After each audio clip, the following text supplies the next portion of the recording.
Nós vamos abrir a palavra do Senhor lá em 1 Samuel. 1 Samuel, no capítulo 17, eu vou falar sobre o perfil de um vencedor, ok? Eu acho que não tem título melhor, não tem tema melhor do que vitória numa noite tão glamurosa e espiritual como essa. 1 Samuel, no capítulo 17, eu estarei lendo pelo menos uns 27 versículos.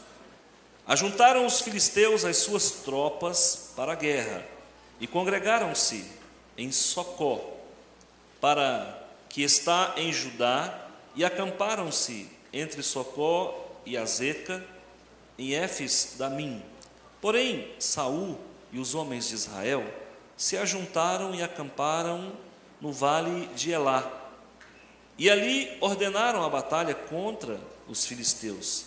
Estavam estes num monte do lado da Além, e os israelitas no outro monte, do outro lado da Quém, e entre eles o vale. Então saiu do arraial dos filisteus um homem guerreiro, cujo nome era Golias de Gate, da estatura de 6 côvados e 1 palmo. Trazia na cabeça um capacete de bronze e vestia uma couraça de escamas cujo peso era de 5.000 siclos de bronze. Trazia caneleiras de bronze nas pernas e um dardo de bronze entre os ombros. A haste de sua lança era como o eixo do tecelão, e a ponta de sua lança de 600 siclos de ferro, e diante dele ia o escudeiro. Parou, clamou às tropas de Israel e disse-lhes: para que saís formando-vos em linha de batalha? Não sou eu filisteu, e vós servos de Saul? Escolhei dentre vós um homem que desça contra mim. Se ele puder pelejar comigo e me ferir, seremos servos vossos. Porém, se eu o vencer e o ferir, então sereis nossos servos e nos servireis. Disse mais o filisteu: hoje afronto as tropas de Israel. Dá-me um homem para que ambos pelejamos. Ouvindo Saul e todo Israel estas palavras do filisteu, espantaram-se e temeram muito. Davi era filho daquele efrateu de Belém de Judá, cujo nome era Jessé, que tinha 8 filhos. Nos dias de Saul, era já velho e adiantado em anos entre os homens. Apresentaram-se os 3 filhos mais velhos de Jessé a Saul, e o seguiram à guerra. Chamavam-se Eliabe, o primogênito, o segundo Abinadab, o terceiro Samá. Davi era o mais moço, só os 3 maiores seguiram Saul. Davi, porém, ia a Saul e voltava para apacentar as ovelhas de seu pai em Belém. Chegava-se, pois, os filisteus pela manhã e à tarde, e apresentou-se por 40 dias. Disse Jessé a Davi, seu filho: leva, peço-te para teus irmãos uma efa deste trigo tostado e estes 10 pães, e corre a levá-los ao acampamento a teus irmãos. Porém, estes 10 queijos, leva-os ao comandante de 1000, e visitarás teus irmãos, a ver se vão bem, e trarás uma prova de como passam.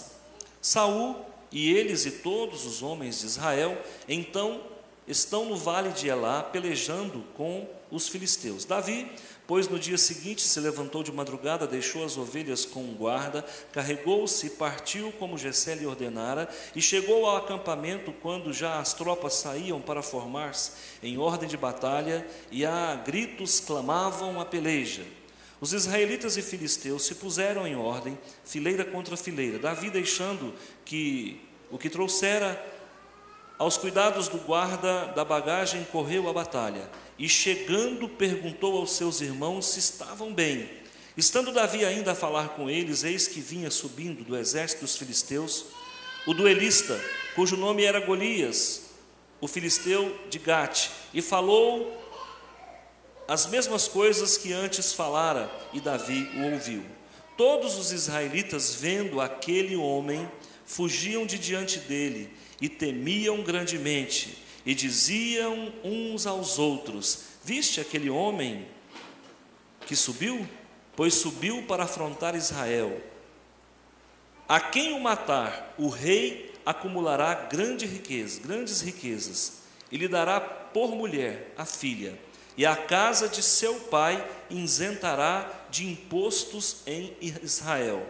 Então falou Davi aos homens que estavam consigo, dizendo: que farão aquele homem que ferir a este filisteu e tirar a afronta de sobre Israel? Quem é, pois, este incircunciso filisteu para afrontar os exércitos do Deus vivo? E o povo lhe repetiu as mesmas palavras, dizendo: assim farão ao homem que o ferir. Amém? Deixa a Bíblia aberta, eu quero orar. Senhor meu Deus e Pai, em nome do Teu Filho amado, Senhor, nós precisamos tanto do Teu cuidado, muito da Sua orientação. Esses momentos que nós passaremos aqui é para edificação, para libertação e cura, e para que as vitórias se consolidem em cada vida que se dispõe a ouvir uma palavra que vem do céu. Sou boca do Senhor nessa noite e me coloco em condições para servi-lo, através, Senhor meu Deus, de uma instrumentalização do Teu povo, no quesito fé, no quesito obediência.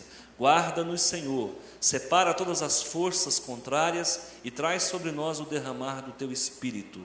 Derrama o azeite da unção sobre nossas vidas e nos livra do mal hoje e sempre. Amém. Irmãos, o perfil de um vencedor. Essa história aqui precisa de muita fé para crer nela, que ela é bem difícil de acreditar. Por quê? Esse gigante tinha 3 metros de altura. Esse gigante carregava uma armadura, um capacete, que só a armadura e o capacete pesava 60 quilos. 60 quilos é mais que um saco de cimento. A última vez que eu tentei levantar um saco de cimento, eu fiquei meio torto uns 3 dias. Então você vê que não é nada fácil. Ele era um homem de uma força descomunal. E mais, Golias, ele era de uma família de gigante. O pai dele era conhecido. Golias, ele tinha 4 irmãos. Ele era de uma família de gigante, de gente má, de gente covarde. Então, qualquer um que pintasse na frente dele, ele arrancava a cabeça num golpe. Ele estava desafiando o exército. Eles tinham tanta certeza de que eles ganhariam aquela guerra.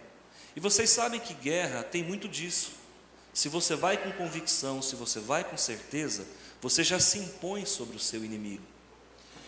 E aí acontece toda essa história. A palavra Golias significa vencedor. Então, ele era um vencedor, ele era um gigante, e ele era o homem mais forte daquela redondeza. Acontece que eles estavam situados num vale que separava os 2 exércitos, e todos os dias praticamente, Davi era destacado pelo pai Jessé, eram 8 filhos que Jessé tinha, para ir levar comida para os irmãos, e ver como é que estava o panorama. E acontece que Davi ia e voltava, A partir de um determinado dia, esse gigante se manifesta e começa a fazer afrontas. E as afrontas que ele fazia não eram de cunho pessoal. As afrontas, elas eram de cunho mais religioso, porque ao mesmo tempo que ele afrontava o povo de Israel, ele blasfemava contra o Todo-Poderoso. Como se dissesse: esse Deus de vocês não vai conseguir fazer nada por vocês. E essas coisas, irmãos, acabam mal. Mas antes de nós falarmos disso aqui, eu quero falar de algumas peculiaridades desse texto. Primeiro, quantos irmãos tinha Golias? 4. Então, quantos irmãos eram ao todo? 5. Preste atenção nesse número. Jessé tinha quantos filhos? 8. 3 estavam na guerra, certo? Sobraram quanto? 5. Golias, ele era o maior da sua família. Davi, ele era o menor. Golias carregava uma armadura e um capacete que tinha 60 quilos. Davi não deu conta de carregar nem a espada. Ele foi de peito aberto. Enquanto o outro estava completamente protegido, Davi foi só com a fé. Enquanto a arma do Golias era uma espada, e essa é uma lança, aliás, e a ponta dessa lança era de ferro. E a ponta da lança pesava 7 quilos. Você consegue levantar um cabo onde na ponta tem 7 quilos? Não tem como você levantar, irmão. Se você colocar 7 quilos na ponta de uma vara, você não levanta, porque você não tem apoio para você levantar. Enquanto um estava com a lança que tinha 7 quilos na ponta, o outro estava com a funda. Olha o nome da arma, a funda. Como é que um negócio desse ganha guerra? Foi feito para afundar, ué. Afunda. Hoje nós chamamos de estilingue, né? Naquele tempo era afunda. Só que o estilingue normalmente tem um suporte de madeira, ou de ferro, sei lá de que, de plástico. E a afunda não. Eram 2 tiras com um couro embaixo, você colocava a pedra e rodava e solta uma ponta. Sei lá onde é que vai bater essa pedra, irmãos. Resultado. Eu quero que você preste atenção na numerologia. Não quero fazer aqui nenhuma... o pastor agora virou numerólogo, não. Mas tem algumas coisas que me chamam a atenção. 7 é o número que equivale o peso da ponta da lança. 7, biblicamente, normalmente traz a ideia de perfeição. Ferro, que era a ponta da lança, é o metal mais resistente que existe no nosso mundo. Ferro. Com relação ao número 5, você vai perceber que ele é recorrente. Por exemplo, na família de Golias, você vê 5 filhos. Na família de Jessé, você vê 3 na guerra e 5 que não foram na guerra. Enquanto Golias representava os 4 que não estavam ali, Davi representava os 4 que também não foram para a guerra. Uma outra questão importante que vale lembrar: Jessé mandou levar uma efa de tostados, de grãos tostados. Uma efa é 37 litros. Se você somar 3 mais 7 é 10. 10 é múltiplo de 5. Então você vai ver que o número 5 ele é recorrente. Agora, na Bíblia, o número 5 ele sempre representa 3 coisas. Toda vez que você encontrar o número 5 na Bíblia, ou ele está se referindo à graça de Deus, ou ele está se referindo à morte, ou ele está se referindo a uma coisa inacabada. Então grava isso, irmão. Sempre na Bíblia, o número 5, ele vai referir-se à morte, ele vai se referir a algo inacabado ou à graça de Deus. Quer um exemplo? Qual é o 5º mandamento? Não matarás. Parece coincidência, né? Se você vai lá em Gênesis capítulo 5, versículo 5, o que está escrito? Gênesis 5:5 foi o dia que Adão morreu. Adão morreu com 930 anos. Morte. 5º mandamento, morte. Se você vai lá para Apocalipse, o 5º selo, você vai encontrar um texto lá que fala que aqueles que morreram em Cristo estão debaixo do altar pedindo ao Senhor que vingue a morte daqueles que morreram assassinados. Morte. Se você pegar aquela passagem da criancinha que Jesus queria multiplicar o pão, né? Queria alimentar 5.000 pessoas. Nessa hora o 5 representa a graça de Deus. Jesus então chama uma criança que traz 5 pães, e aí 5 representa algo inacabado, porque a obra de matar a fome ainda não aconteceu. Jesus começou matando a fome de 5.000, mas quando ele estabeleceu o milênio, ele vai matar a fome de toda a humanidade. Se você quer ver o programa Fome Zero funcionar, deixa Jesus assumir o governo. Aí você vai ver o Fome Zero funcionar. Porque até hoje tem funcionado aí na Suíça, em algum lugar paradisíaco, mas ainda não funcionou na essência. Jesus vai fazer funcionar. E aqui ele deu a prova para nós de que o 5 é algo inacabado, porque ele matou a fome e o povo voltou a ter fome de novo. Tá? Você vai ver a graça de Deus. Se você abrir em Mateus capítulo 5, versículo 5, você vai encontrar ou a graça, ou a morte, ou você vai encontrar algo inacabado. Se você for para Atos capítulo 5, versículo 5, você vai ver a morte de Ananias e Safira. Mentiu ao Espírito Santo, morreu dentro da igreja. Então o 5 sempre está relacionado com isso. Agora preste atenção. Nós temos aqui o 5 vezes 5. Nós temos a família de Davi, ou seja, a família de Jessé e a família de Golias. Aqui está sendo invocado o nome de Deus, porque o Golias está blasfemando contra Deus. E eu quero que você grave isso. A palavra graça tem 5 letras, tanto no português quanto no inglês. Então você vai ver que o 5 ele é recorrente e a gente tem uma significação para ele. Tá ok?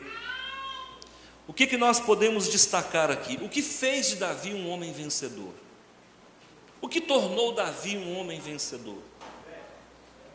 A fé. Quem falou fé? Ótimo. Mas como é que eu posso te fazer entender essa fé? Muito simples. Primeiro, quando Davi foi levar a comida para os seus irmãos, lembra que ele levou 37 litros de tostado? 3 e 7? 10. 10 é 2 vezes 5. Lembra que ele levou 10 pães? Lembra que ele levou 10 queijos?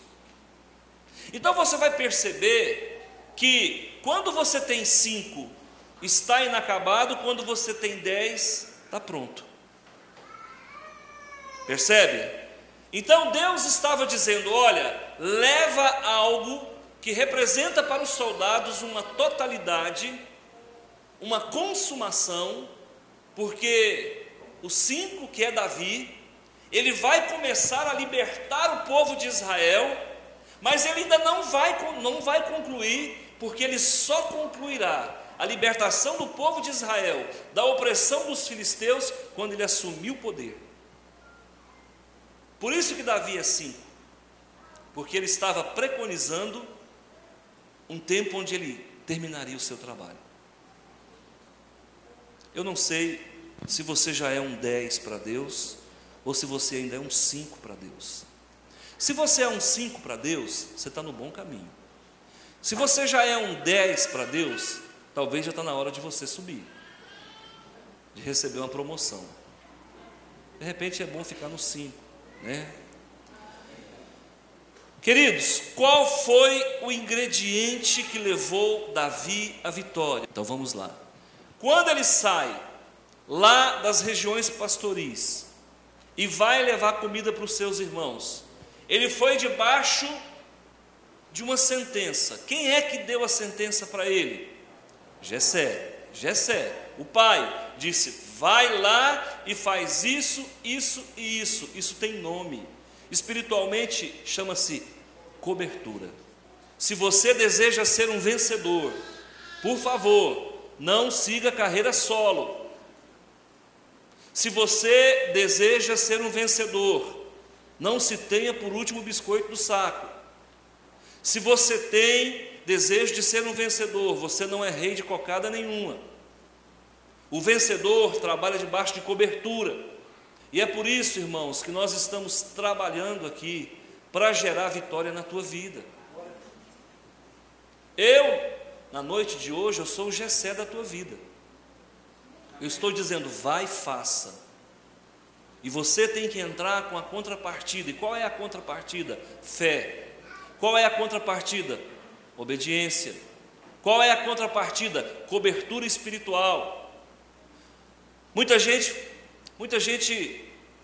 chega em mim e fala: ah, pastor, eu quero dizer para o senhor que o senhor é meu pastor. Eu falei, não, ainda não sou. Não sou. Eu só sou seu pastor o dia que você aprender a obedecer. Porque não é o fato de você estar dentro de uma igreja evangélica que te faz uma pessoa com cobertura espiritual. A pessoa congrega comigo e não ouve o que eu digo. Eu digo então que ela não é minha ovelha, porque a Bíblia diz que a ovelha ouve a voz do seu pastor. Aí a pessoa está congregando comigo, de repente eu fico sabendo que ela está numa outra denominação, numa outra igreja, e essa pessoa está preocupada de vir pedir a minha bênção. Que bênção? Se eu não fui consultado, que bênção? Já quebrou, já não tem bênção mais. Vocês entendem? As pessoas acham que a bênção ela se dá pelo fato de eu colocar a mão na cabeça. Não é assim, irmãos. A bênção se dá a partir do momento em que você obedece. E é por isso que nós encontramos pessoas que não vencem gigantes. E é por isso que nós encontramos pessoas na igreja que não vencem vencedores. E eu quero te fazer em Cristo Jesus vencedor de vencedor. Mas qual que é o segredo, pastor? O segredo é cobertura espiritual, irmão. Eu nunca advoguei para mim nada além do que Deus tem me dado. Eu não sou o ungidaço, eu não sou o super pastor negativo. Mas uma coisa eu te digo, eu sou obediente à minha liderança. Eu sou obediente. Você nunca vai me ver falando mal dos meus líderes. Quem trabalha comigo pode levantar e me desmascarar, caso eu faça isso. Eu não falo mal de quem é meu superior. Eu obedeço e não questiono. Você quer realmente ser abençoado, pastor? Tudo que eu ponho a mão dá errado. Tem alguma coisa errada na sua vida. Se tudo que você põe a mão dá errado, tem alguma coisa errada na sua vida. Precisa ver aonde está o ladrão. Tem ladrão na história.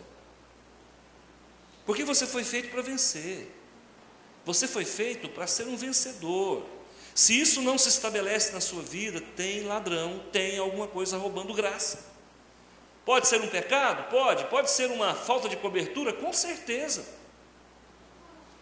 Então Davi, ele sai de casa e vai visitar os irmãos debaixo de cobertura. Enquanto eu lia isso, irmãos, o Senhor me permitiu ver, olha que perigo. Davi saindo de casa, andando léguas e mais léguas, correndo o risco do exército inimigo capturá-lo como refém. No entanto, ele estava protegido e guardado, porque ele honrava o Pai, e quem honra o Pai tem vida longa. Qual é o primeiro pilar do perfil de um vencedor? Seja um homem, uma mulher obediente ao seu líder, ao seu pastor. Olha aqui.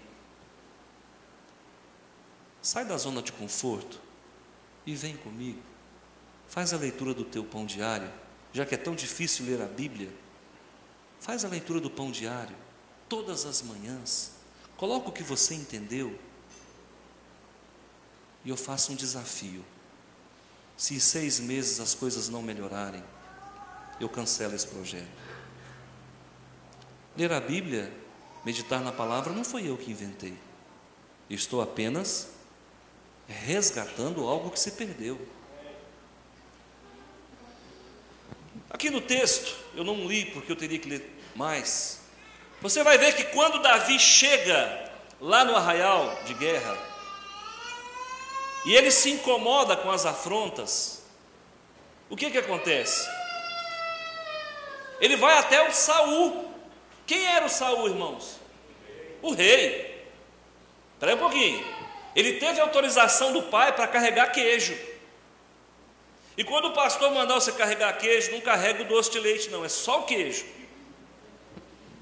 Não, porque o pastor já mandou levar o queijo, então já leva um docinho de leite, porque na estrada a gente já vai comendo. Primeiro, não dê autorização para você comer o queijo. Se esse queijo chegar mordido lá, você já está fora da bênção. Percebe? O problema de Saul era esse, irmão. O Saulzão aqui, Deus mandava ele fazer Ele fazia, já vou aproveitar e fazer o B e o C. Irmão, faça só o que te foi mandado. Então, irmãos, aprenda a fazer aquilo para o qual você foi designado. Ele foi designado para carregar queijo. Nem para tirar o leite da vaca ele não foi. Então agora ele chega, se depara com uma situação bem complicada. O grandalhão lá, o bonitão, afrontando todo mundo. E ele falou, não, espera um pouquinho, aí. Esse negócio não vai ficar assim não. E o rei ainda me faz uma promessa para dar um adjutório. E ele falou, olha, quem fizer o perfil da fé não vai pagar imposto o resto da vida. Você já imaginou, meu amigo? Tudo que você vai comprar é imposto. De repente, aquele refrigerante que você paga R$3, você vai pagar 50 centavos, vai tirar os impostos. E uma recompensa em dinheiro. Então, às vezes, irmãos, para você ser um vencedor, eu preciso fazer isso. Fazer algumas ofertas, algumas benesses. Mas olha, Davi resolve enfrentar o Golias. Como é que você vai para a guerra totalmente sem arma? Saul falou, menino, vai embora para tua casa. Menino, você não aguenta o sopro do mau hálito daquele homem. Não, Senhor, eu vou lá sim peitar esse gigantão. Então põe a armadura no menino. Diz que na hora que colocaram a armadura ele não conseguia sair do lugar. Não, dá uma imaginada uma múmia paralítica tentando lutar com um gigante. Sabe o que aconteceu? Tirou a armadura. E ele sai para a peleja apenas segurando a funda. E eu te pergunto, irmãos, qual foi a segunda cobertura que ele recebeu? A do rei. Ou você se esqueceu que o rei foi ungido para ser rei? Ou você se esqueceu que o rei tinha autoridade para ser rei e a palavra de rei não volta atrás? Aí Deus então autoriza o rei Saul a cobrir com a sua autorização a ida desse menino para guerrear contra o gigante. Aprenda, irmãos, o valor da cobertura espiritual. Aprenda, vai embora de Rio Verde, vai mudar de igreja, comunica o teu pastor, pede uma carta de apresentação. O teu pastor tem falado, não falte à escola bíblica dominical. E eu vejo a igreja pagando para ver. Obedece, irmãos, vocês não vão perder. O nosso Deus é verdadeiro. Quem me comissionou para estar aqui pastoreando foi o Rei dos Reis, o Senhor dos Senhores. Eu não estou aqui, irmãos, porque eu caí de paraquedas. Sobre mim existe uma convenção. Sobre mim existe um conselho, um concílio de pastores. Sobre mim existe uma unção declaratória de que eu seria ministro da palavra. Sobre mim, irmãos, está 3 anos e meio de faculdade de teologia, onde eu fiquei indo e voltando para Londrina 3 anos e meio. Sobre mim está um chamado ministerial. E sobre mim, irmãos, repousa a obediência de abandonar a minha vida secular, na qual eu ia muito bem, obrigado. Eu era um dos professores muito bem conhecidos na cidade, eu abri mão disso para estar com vocês. Então, quando eu digo para você, vai e faça. Não temas, não duvide. Às vezes o que eu tenho para dizer não é o que você quer ouvir, mas o que eu tenho para te dizer é o remédio que vai te curar, é o remédio que vai te colocar de novo no caminho. Esse menino vai, mas acontece, irmãos, que faltava a última cobertura espiritual. Qual era a última cobertura? Qual era a última cobertura, igreja? De Deus. E aí, irmãos, como fazer? O pai ficou para trás. Se ele fosse conversar com o pai ia dizer, não quero ter um filho morto. Você está ficando doido, menino? Se esse homem der uma soprada na sua cara, você desmaia. Ele estava no campo de batalha. Você sabe o que significa Elá? Como é que se chama o campo que ele estava? Campo de Vale de Elá. Você sabe o que significa Elá? Elá significa carvalho. Você sabe o que é carvalho? Carvalho é uma das árvores mais fortes do mundo. Você sabe quantos metros cresce um carvalho? 40 metros. 40 metros.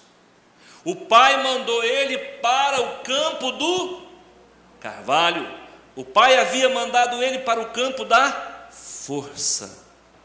Você sabe quantos metros tinha o vale de Elá? 7 metros.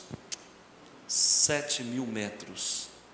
O vale de Elá tinha 7.000 metros. Se por um lado Golias estava com uma lança que tinha 7 quilos na ponta, Davi estava sobre um território sagrado que tinha 7.000 metros de comprimento. Davi estava num local onde era chamado carvalho, e o carvalho ele cresce até 40 metros. O carvalho vive 1000 anos. Quantos dias Golias afrontou o povo de Israel? 40 dias. Quanto cresce um carvalho? 40 metros. Ó Deus, desfazendo todo o mal feito do maligno. Se o maligno mandar um demônio para te oprimir, Deus vai levantar uma proteção na igual intensidade, porque Deus não permite que você seja tentado além das suas forças. O homem profanou e blasfemou durante 40 dias, só que ele se esqueceu que ele estava em cima de um lugar chamado carvalho, que crescia 40 metros. Olha Deus desfazendo toda a obra do mal. Irmão, se você é filho de Deus, você está debaixo da cobertura do teu pai, do teu pastor, do teu Deus. Deus já proveu meios de desfazer toda a obra de macumbaria. Muitas pessoas me procuram e falam: pastor, eu sei que tem uma obra de macumbaria contra a minha vida. E isso é para quem tem fé. O fim da maldição é Cristo, irmão. Se você está em Cristo, para você estar em Cristo, você tem que estar debaixo da cobertura do teu pastor. Você tem que estar debaixo da cobertura do teu pai. Você tem que estar debaixo da cobertura do teu Deus. Se você está andando na obediência, fazendo aquilo que a palavra manda fazer, meu amigo, pode mandar demônio, porque Deus vai desfazer toda a obra do mal, toda a obra do mal, toda arma forjada contra ti não prosperará. Se você está sendo oprimido e não está tendo vitória, tem ladrão na tua vida. Tem ladrão na tua vida. Enquanto você não se posicionar. Agora preste atenção. O capacete do Golias, olha para cá, era de quê? Bronze. O peitoral do Golias era de quê? Bronze. A caneleira de Golias era de quê?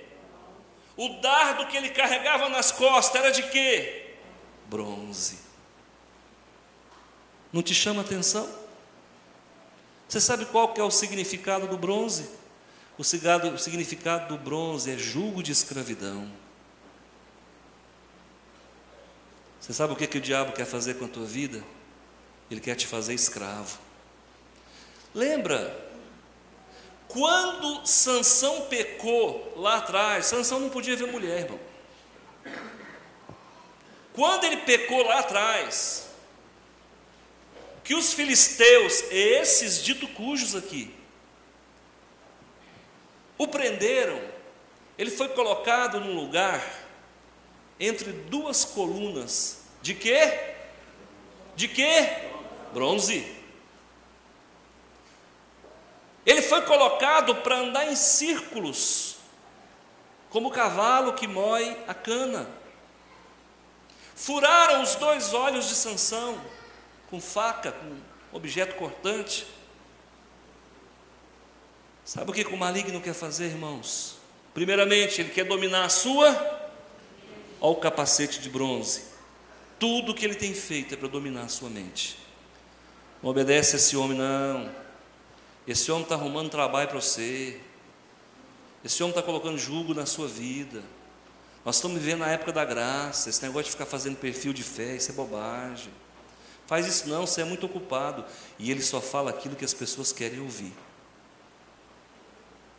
Eu nunca vi o diabo falar que uma pessoa é feia. Ele fala, você é bonito, você é o mais bonito de Rio Verde. Você é o trem mais lindo do mundo. Quando você prega, o chão treme, prega nada. Quando prega, o povo dorme. Ele quer dominar a tua mente. Ele quer escravizar, corromper a sua mente. Ele quer fragmentar a tua mente. E como é que ele faz? Colocando dúvida, mas será? Será que esse perfil pode mudar a minha vida? Ele quer dominar as suas emoções. Onde é que estavam as caneleiras de bronze? Aqui. Sabe o que? Ele não quer que você caminhe. Ele não quer que você tenha atitude. Ele não quer que você saia da zona de conforto. Ele quer que você fique como você está. Ele não quer que você assuma uma postura diferente. Ele quer que você continue, sabe, nessa marginalização da fé, nessa mediocridade da fé, nessa anemia da fé, dependendo de oração de outras pessoas.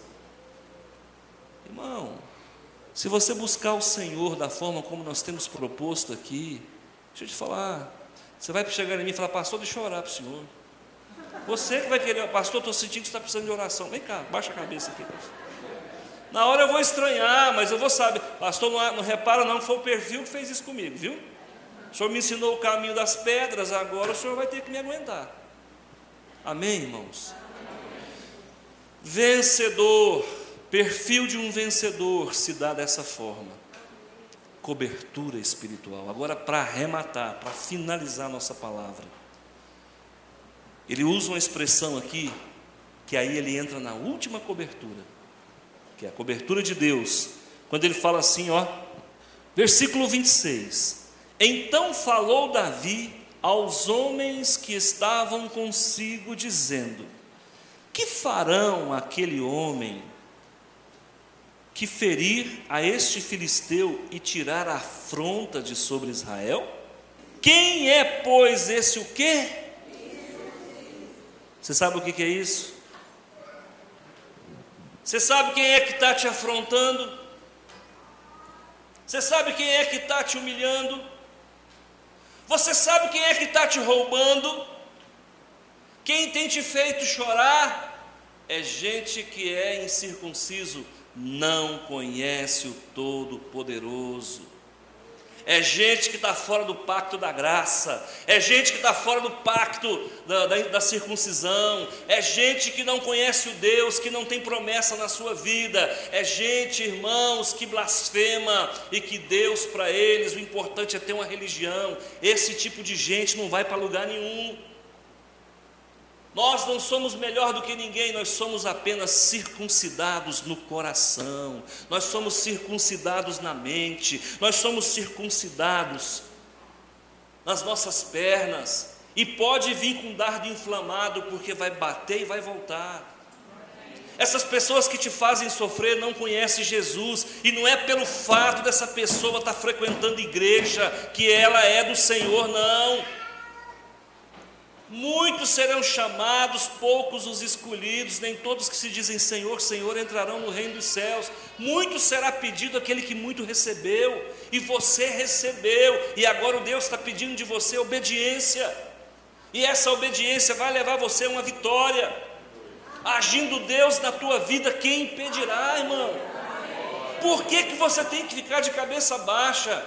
Se a situação está ruim, obedece mais.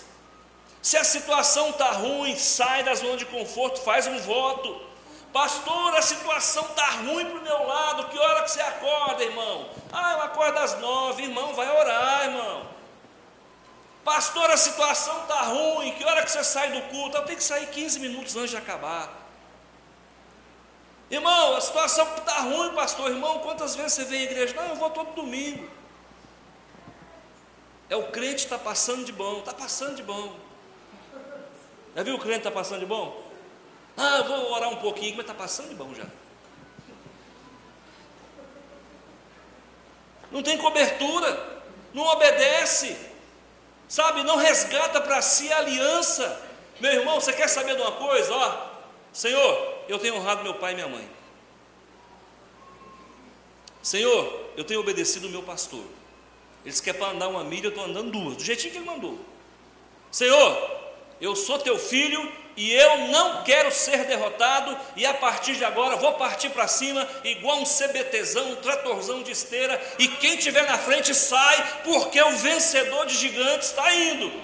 Amém, irmãos? Eu quero deixar essa palavra com você, e quero de coração que você tome posse de tudo isso que eu estou falando.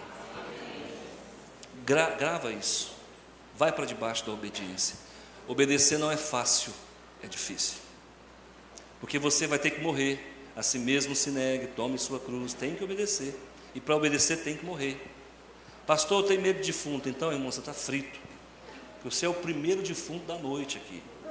Você já morreu, Jesus nasceu na tua vida, você é nova criatura. Só que você é um morto que não fede, você cheira. Você vai exalar o bom perfume de Cristo. No meio cristão é o único lugar onde os mortos não fedem, eles exalam o bom perfume de Jesus. Amém?